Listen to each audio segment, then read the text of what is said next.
Iwan na naman ako.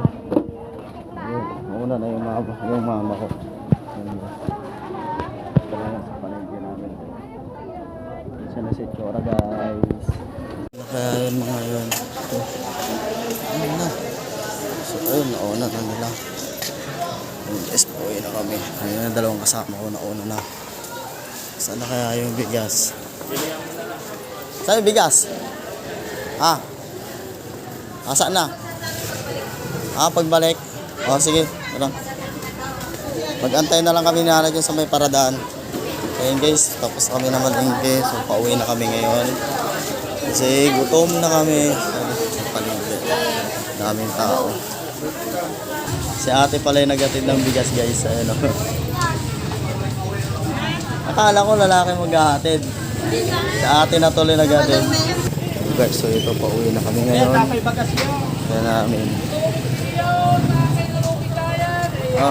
Dalawa na kayo dyan. Doon ako sa dulo. Baka nyo to. Guys, pauwi na kami.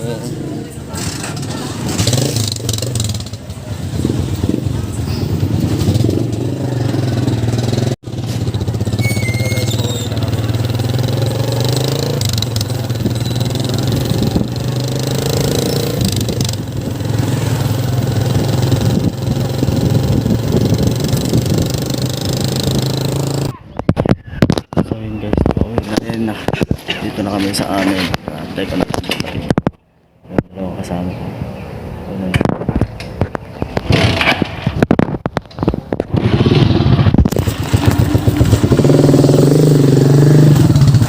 Pabit-bitan, tama na.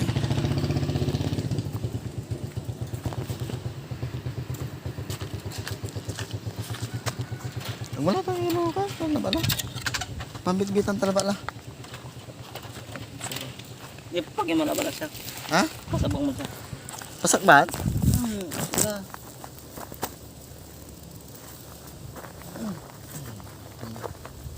Tatay mo ito. Kumaawit mo.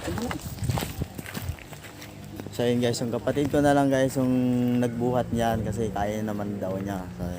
So yun guys, nakauwi na kami sa aming bahay. So natapos na kami na malengke. So yun nga guys. Salamat ulit sa panonood sa vlog na to at thank you sa mga followers ko dyan sa pasuporta sa akin. So bye bye, salamat po.